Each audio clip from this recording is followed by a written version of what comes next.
Ilang oras bago ang ikalimang sona nitong si Marcos Jr., ambush interview muna nitong si Senator Alan Peter Cayetano ang ating pag-uusapan dito sa video na to. At ang interview nitong si Attorney Ferdy Topacio sa Vilyonary News Channel. Pero bago ho yan, isang like at isang subscribe. Masaya na ho tayo dyan at sa mga gusto sumali sa ating community, yung join button nandiyan lang ho sa baba. Sa mga sumali na sa mga nakalipas nating video, maraming salamat ho sa inyo. Wala ho tayong maraming pag-uusapan dito sa video na to. Pakinggan ho muna natin ang mga punto de vista nitong si Senator Alan Peter Cayetano bago tayo dumiretso dito sa interview nitong si Attorney Ferdy Topacio na kung saan tinalakay ho nila dyan sa Vilyonary News Channel yung naging talumpati nitong si Mayor Baste Duterte. Hindi pa ho natin na nagawan ng reaction video yon, siguro pagkatapos na lang ho ng sona nitong si Marcos Jr. Yun ho ang pakikinggan natin, yung naging speech nitong si Mayor Baste Duterte. Unahin na ho muna natin itong si Senator Alan Peter Cayetano. Will this be the Senate is already resuming with impeachment, with budget, with LEDAC bills? We have a crisis of hope. Marami tayong hinaharap na crisis ngayon, di ba? Crisis ng tiwala sa gobyerno. I'm not talking about the administration lang, but to everyone. Hindi lang dahil sa batuhan ng akusasyon kasi after 1 year, hindi pa klaro yung reforms dun sa flood control at infrastructure scandal. Yung day-to-day na corruption, whether yan ay traffic violation, yan ay permits, ay parang naging naging sa kultura na natin. Having said that, unknown pa or uncertain kung ano nangyayari sa Middle East, kaya ang presyo ng gasolina, asahan nyo na bababa ng konti, after 2 months, 3 months, tataas na naman. Maraming maliliit na negosyo ay umaangal na hirap na po sila. So on one side, magandang naitaas yung minimum wage, especially sa malalaking kumpanya na napakaganda naman ng profit margins. On the other hand, for small businesses, may question mark din, di ba? Tapos yung spending, OFWs nangangamba na pag tinamaan nga yung mga bansa nila, lalo sa Kuwait, Bahrain, Qatar, ay baka mawalan sila ng trabaho. Then of course, for many in the opposition, yung undeclared martial law is an issue and meron nga bang election sa 2028. So all of this, SONA is an opportunity to give some certainty. SONA is an opportunity not to pin the hopes on the administration, but hope na on certain areas pwede magkaisa. Diba? Halimbawa sa economy, when I had the chance to speak to many of the high officials in my short stints as a Senate President, sinabi ko sa kanila yon na okay sa akin yung prioritize yung ekonomiya, okay sa akin at okay yung fair at saka maayos na impeachment, and then paano natin i-resolve yung flood control na katanggap-tanggap. So it's an opportunity, mamaya is an opportunity, but as you said nga, no, sa impeachment trial, may 1 hour leisurely lunch ka, but let's say 4 to 7 yung session. So, ang matitira mo lang meeting time, if you like meeting ng lunch, breakfast, or dinner, is dinner. So, kung makauwi ka ng mga 9 o'clock, magbabasa ka ng 1-2 oras, 11, gising ka ulit ng 6-7, parang talagang ang gagawin mo na lang ay yung session hall at saka yung impeachment ng Monday to Wednesday. Meron naman Thursday to Saturday, but given that our senators are elected nationwide at dapat nagpapakita din kami sa other parts of the country, it'll be a challenging, hindi ko talaga malaman kung 3 months, 6 months, meron nga yung sinabi ni Senator Win na sa takbo ngayon baka umabot ng 1 year. So let's see, but we just have to rise to the challenge. How will you be adjusting, sir? Knowing na tao rin naman kayo at may hearings, may... Ay, hindi ulat sila tao, madam. Itong para dito kay Ma'am Mian Los Baños. Ito naman si Ma'am Mian Los Baños. Hindi ko malaman kung ano yung pumapasok sa utak nitong tao lang man din po kayo. Hindi sila, karamihan sa kanila hindi tao. Karamihan sa kanila mga buhaya. Yan, si Sen Cayetano, tao yan. Diba? Matinong tao yan. Pero karamihan sa mga kasama niya dyan, puro magnanakaw. Especially dyan sa papasukan niyang bulwagan. Yung House of Representative. Ano yan? Pugad yan ng mga crocodile. Partly you plan it. Well, yun yung main concern ko. Malaki sa mga skandalo ay hugot sa budget. So, yung mas concern ko nga na pag umabot to ng late October, November, kasi remember kahit na November na yung budget hearings dito or October during the break, binabantayan na namin yung sa House, binabasa na namin yun eh. So, yun ang medyo mabigat. Tapos alam na ilan na ba yung secretaries na hindi pa nako-confirm? Diba? Marami pa, sir. Water lang. Pero Senator, sir, Yeah. sa atin kayo ng... I'll just have a...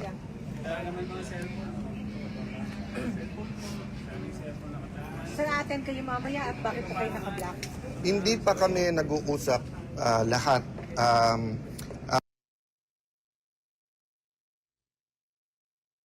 Medyo ano lang ho, medyo may problema lang ho yung ano yung video pero tuloy-tuloy pa naman ho ito, tuloy-tuloy ho ito.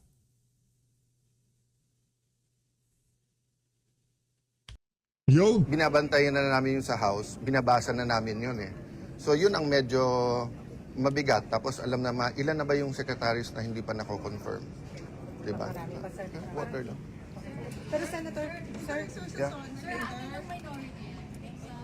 sa atin kayo ng... I'll just have a...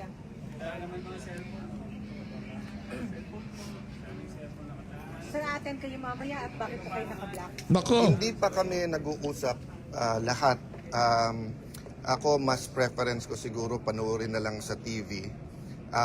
Baka mas komportable din yung administrasyon that way and it's my simple way of protesting pati sa pagblablak. Unlike in 1986, 87 na ramdam talaga na may question of democracy. Ngayon, syempre it's more of poverty, economy at saka yung corruption.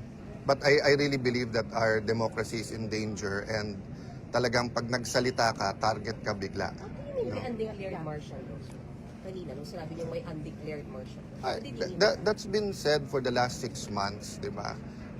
It's about freedom and democracy, di ba? So, tignan nyo lahat ng nakakasuhan at lahat ng nakukulong, di ba? Pag tahimik ka at sumama ka, parang if you can't beat them, join them, happy ka. Pero malungkot ang bansa. Pero pag tayuan mo yung mga prinsipyo mo, ikaw pa kakasuhan, di ba? This morning lang I was meditating on Mike Defensor, no? I don't know his activities. I haven't kept in touch with him, but assuming he donated money. So assuming 50 million yung plunder, na hindi kami naniniwala tama yung interpretation kay Senator Marcoleta. Pero kung nag-donate ka ng 1,000, 1,000,000, tapos napasabay dun sa plunder ka rin, tapos non-bailable. Bantayan nyo yung mga kaso. Pag medyo kumampi, etc., hindi mo sure kung ifa-file o kaya bailable. Pagkakalaban, non-bailable ka agad. You believe Diba? there is undeclared martial law? Kung hindi man, we're nearing that. Diba? Kung vlogger ka, nakakampi, wala naman cyber libel, wala namang warrant ka agad. Pagkakalabang ka, nandyan na kaagad. Diba? You also ask your editors, your owners of the networks. Hindi nila itatanong yun. Hindi nila itatanong yan, Shen. Kasi yung mga yan, paldurin yung mga yan eh. Ang pagtatanong nila yan sa inyo, ano yan, kumbaga, binibait lang kayo. Ika nga, magsalita ng masama para meron silang ma-report. Hindi naman nila ibabalita yung yung pinanggagalingan ng mga sinasabi mo. Ang ibabalita lang nila niyan, Alan Peter Cayetano, pagka kulong ka, ganito ka, ganyan ka, pinaparatangan na administrasyon, ganyan sila diyan. Ganyan sila diyan, mga network sa Senado. Ang siraul yung mga Yung pressures kung meron o wala, kayo makakasagot niyan. Pero sa business at sa politika, even sa religious leaders, mga nakakausap ko na nakikita at nararamdaman nila na sana hindi. So one big assurance is paulit-ulit sabihin ng Malacanang na may election sa 2028, walang tsa-tsa, hindi i-abolish ang Senado. No, and one way to ensure that is yung numbers. To say na 2/3 is really 16. Kasi nagsimula yan sa 12 is 13 eh. Diba? Tapos ngayon, first few days sinabi nga 16.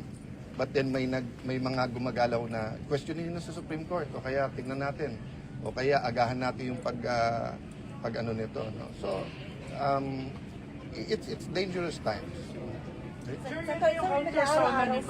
araw-araw may post may tweet si Ganun Senator niya ako Lacson. kamahal na paggising sa umaga ako naalala niya.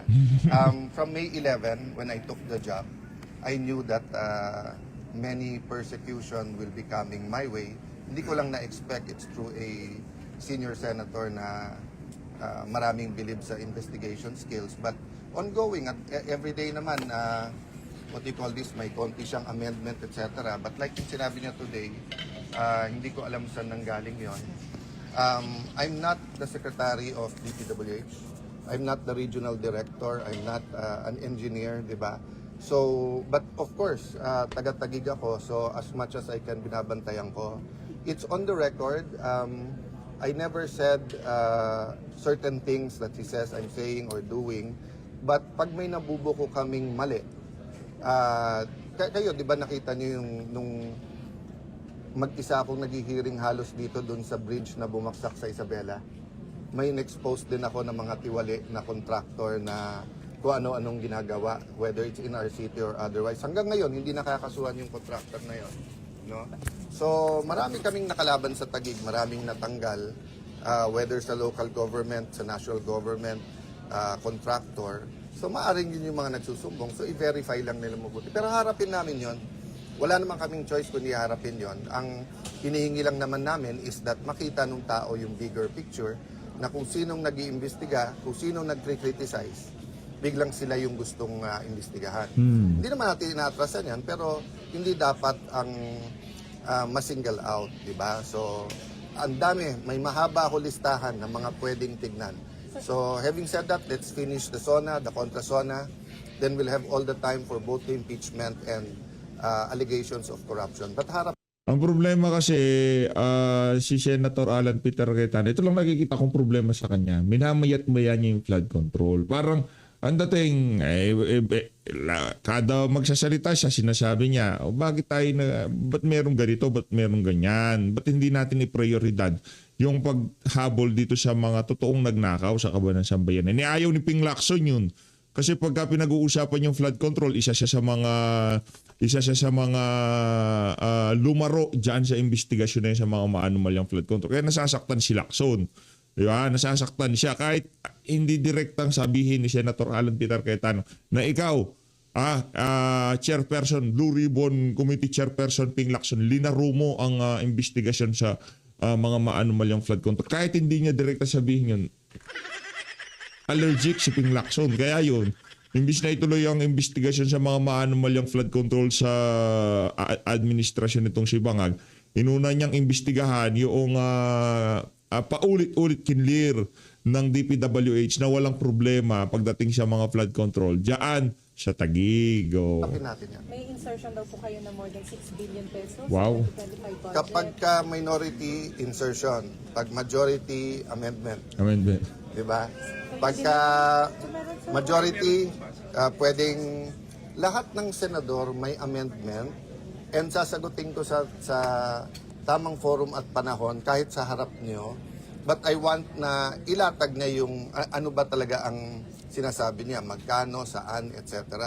So, ang sinasabi niya ba, basta't nasa budget at nasa Taguig, ako na naglagay nun. Walang ibang officials from the cabinet to, di ba? Hindi mo masasagot yung allegation nang hindi buo eh. So, halimbawa, di ba yung sinabi? Pag sinabing mainstream media, maraming bayaran. Hindi ba unfair sa inyong lahat yun? Hindi ba unfair sa lahat, pati sa mga Hindi yan fair yun. Fair na fair yun. ano yun, di ba? So, sabihin mo, sino, paano, magkano, para masagot mo.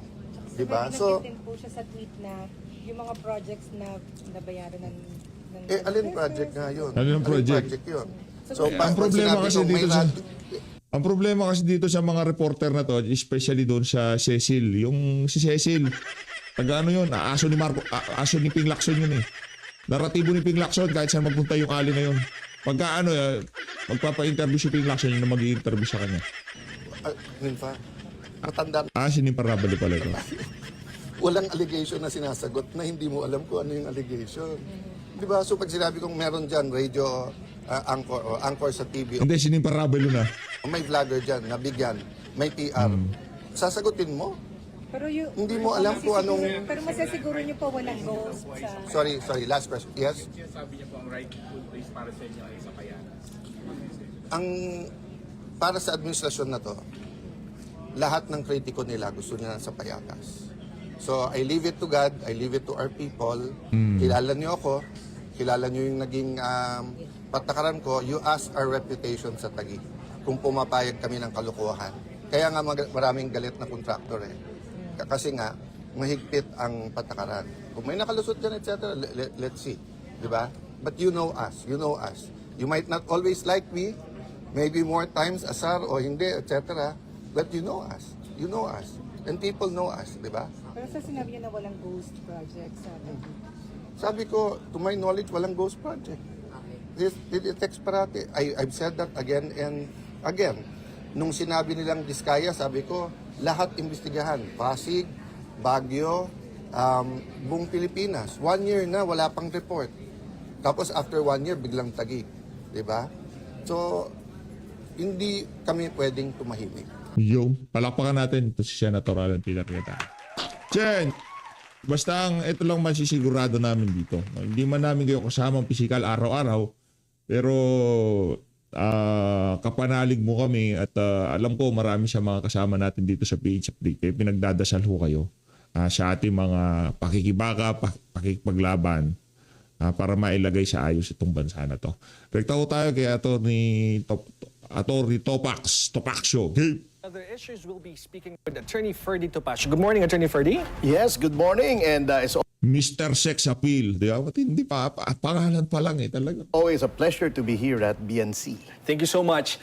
As PDP's new national spokesman, what are the immediate priorities of the party under President Baste Duterte? President of the party, PDP President Baste Duterte and Chairman Alfonso Cusi. As the new opposition, well, actually, the old opposition, but it would seem that we are now the only remaining true opposition party. Our goals are quite well-defined. First, to keep the focus on massive corruption in government, specifically the so-called floodgate, which is a 1 trillion peso plus corruption. Number two, to make sure that the voice of the people is heard. I am talking about the impeachment trial against Vice President Sara Duterte, who, while not a member of the party, it would seem that there is some irony in the fact that the person who is the most trusted public official right now is being prosecuted for supposed betrayal of public trust. And of course, number three is obviously to prepare for the 2028 elections, because we believe that there should be a sea change in the personnel in government in order to overhaul the present system where the bending the law, massive corruption, persecution of political opponents, and suppression of dissent appears to be the new normal. But if you're talking about overhauling the system, baka naman mamaya ibabalik nyo lang yung mga taon dati ni dating Pangulong Duterte. So it's not overhauling. But Hindi, yun ang overhauling. Ibabalik talaga yun. Kasi tinanggal eh. Di ba? Overhauling, tanggalin ito. Hindi ibig sabihin overhauling, babaguhin ang system. Hindi. Overhauling, kasi mga nandito sa administrasyon na to, mga magnanakaw at siraulo. Hoy, mamang makabarong, anak ng toka. Ang tagal mo ng reporter, sinto-sinto ka pa.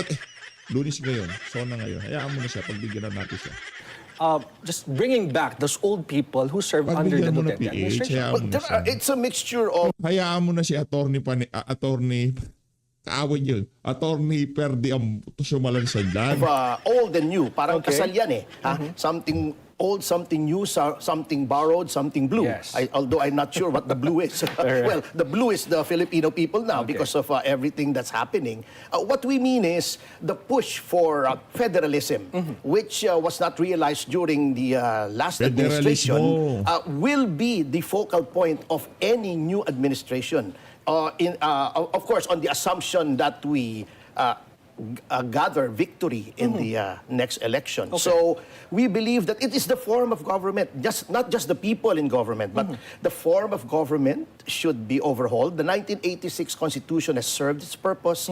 It's a new day. It's a new generation. It's a new century. And our fundamental law should adapt to the new needs of this present dispensation. Apo, but yung former Duterte administration, apart from the war on drugs, yung campaign niya centered on federalism as well. And, Yes. And you recognize naman that it was not realized during his term.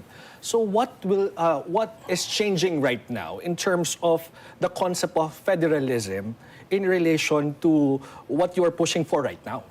I believe that what has changed is that people now realize that a highly centralized government does not work for the Philippines. In the same manner that it did not work for a lot of countries which are highly segmented in terms not only of geography but of population, of other cultures. We have our brother Muslims, Yes. and then we have the indigenous peoples whose needs are right now being underserved.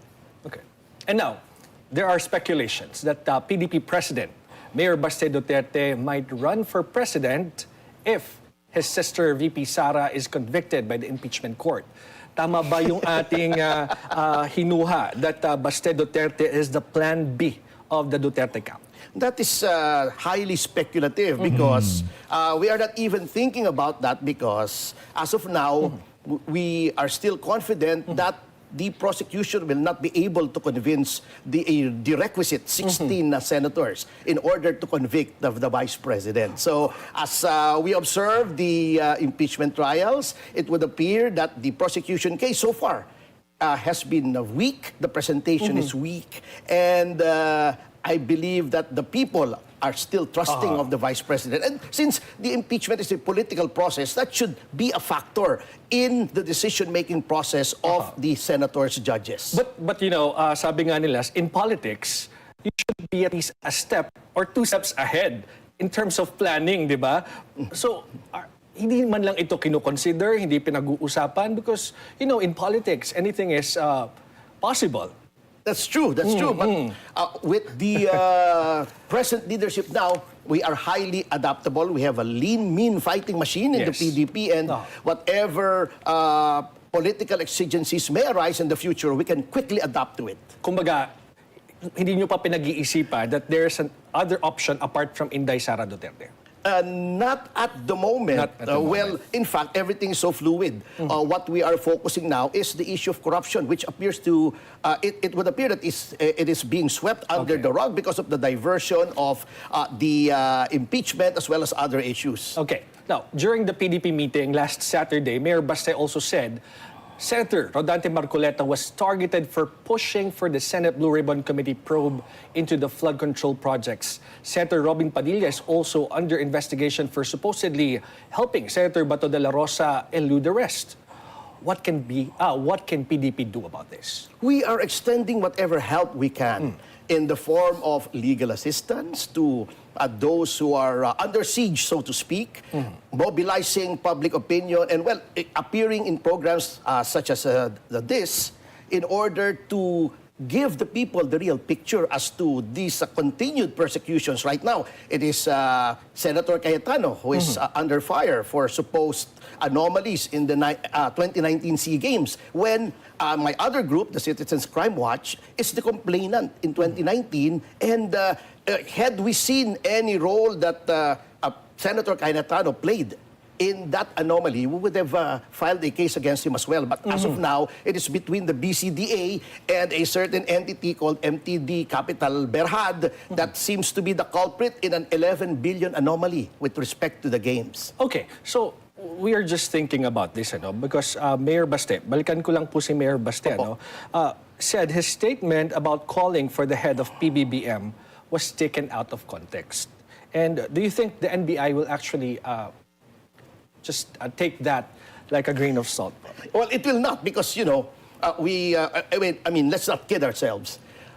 The director of the NBI is there for only one purpose, and which is to persecute the perceived enemies of the present administration.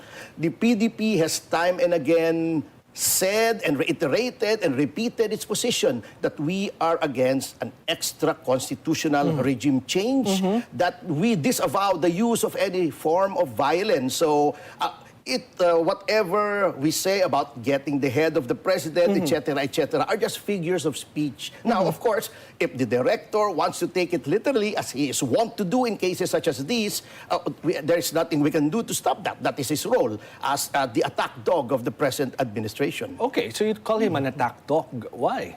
Well, obviously, you can see that the pattern of harassment is there. Can you imagine issuing repeated subpoena to the 18 Marines who are supposed to be the witnesses in a grand corruption, and yet they're the ones being, what we felt is that they are the ones being investigated, to Mike Defensor, investigating Robin Padilla when the secretary of the DILG himself said that there is no order to arrest Senator Bato, and he was there at the Senate premises to reassure the then Senate President Cayetano that there was no such order. So why should there be obstruction of justice proceedings against Senator Padilla, etc., etc.? I can go on and on, but we only have 30 minutes. Oh, yes, of course. I'll leave it at that. And then, of course, Attorney, kasi Malacanang argues that the cases against Senator Marcoleta, the investigation to other PDP senators, and other opposition, members of the opposition, are purely based on evidence and not politics. So, how do you respond to that? Well, that is poppycock, of course. In my case, just in my case, I have been with the opposition for a long time. I was with Doy Laurel when he was in opposition to Cory Aquino.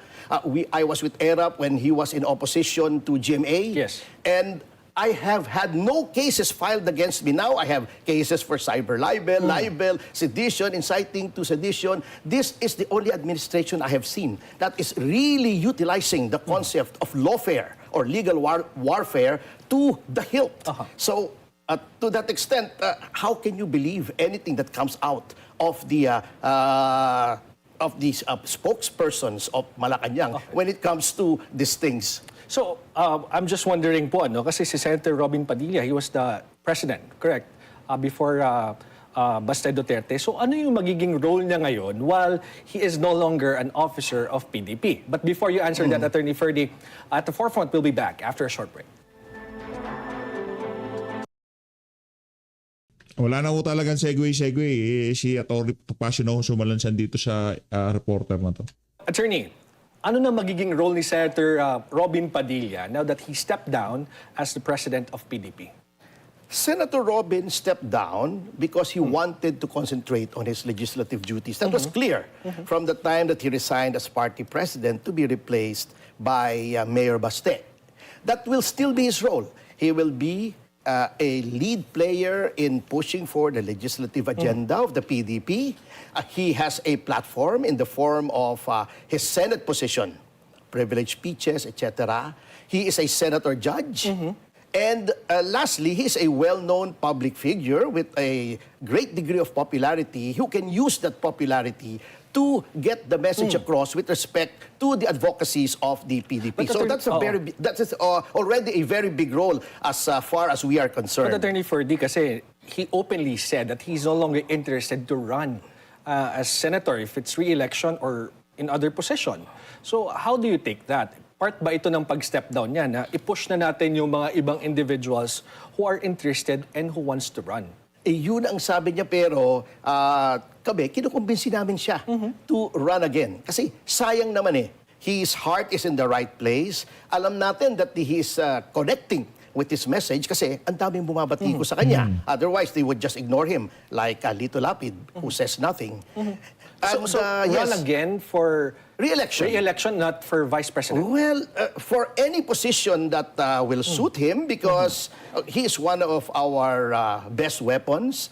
His popularity is very advantageous to the party, and as I have said, his heart is in the right place. He may not have the erudition of some politicians, but he has the street smart and may malasakit. That's the best way I can put it. May malasakit sa Pilipino, may pagmamahal sa bayan, at walang bahid ng corruption. Can PDP now fill like the 12 senatorial slate in 2028? only the next few months can tell. We have quite a deep bench. As you know, we have 3 senators. So there are new leaders in the works. Like, for instance, Jimmy Bondoc, Attorney Jimmy Bondoc, who had a creditable showing during the last elections. Nandyan si Attorney J.B. Hinlo. Nandyan si Dr. Richard Mata. These are well-known personalities Doc Mata, sure win yan. who are very high on the public awareness level. Mga senatoriables po natin yan. You are also a public figure. I mean, and you will be more visible because you are the national spokesperson of PDP. Aren't you interested to run? Ito ba yung plano ninyo? Well, my father was a politician, but I have never participated in, elections, except in the shadows, in the sidelines. But as I've said, I am a loyal party man, and if drafted, I will serve. As Lord Alfred Tennyson said in his Charge of the Light Brigade, ours is not to reason why, ours is just to do and die. Now, Palace Press Officer Claire Castro said Mayor Baste cannot blame PBBM for his, at least his father's case before the International Criminal Court. Castro said there will be no case if there were no victims in FPRRD's anti-drug campaign. What is the party's reaction to this?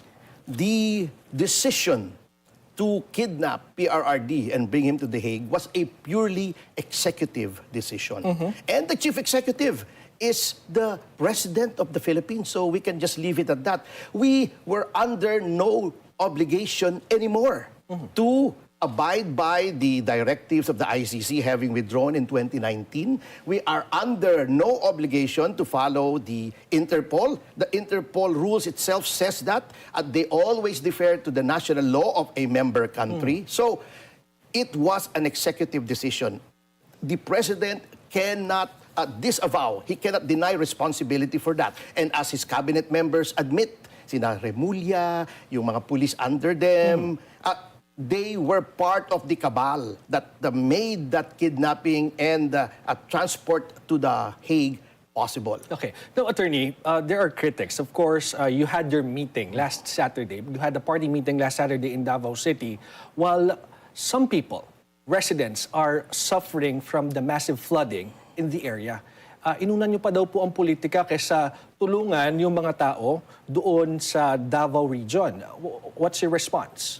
Unang-una po, yung aming meeting is provided for by our Constitution and bylaws na sinumite sa COMELEC. The COMELEC supervises, it oversees and governs all political parties. Kung hindi po namin gaganapin yan as scheduled, masisita po kami ng So, hindi COMELEC. pwedeng i-delay? Hindi pwedeng i-delay. Number Okay. 2, hindi naman po pinababayaan ng pamahalaang lungsod ng Davao yung mga biktima. And number 3, yung ini-issue nilang flooding. Iba po kasi yung flooding na cannot be helped kesa yung flooding na nangyari dahil substandard yung flood control.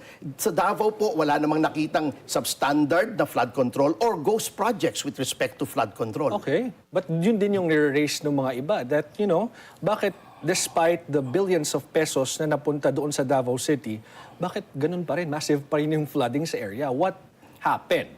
Yun yung tanong ng mga tao. Well, they were built, wala pong problema, but because of climate change, etc., talagang force of nature na yon. Kaya nga sabi ko, iba yung bumaha dahil hindi na talaga mapigilan yung baha. Iba yung nagsabi ka na may flood control, hindi mo naman ginawa, o substandard, nagiba, kaya nag-flood. Yun po ang nangyayari sa ibang lugar. But there has never been any evidence, concrete evidence, pun intended, na merong ghost projects or substandard projects sa Davao. Pero pag inimbestigahan, pamumulitika po yun.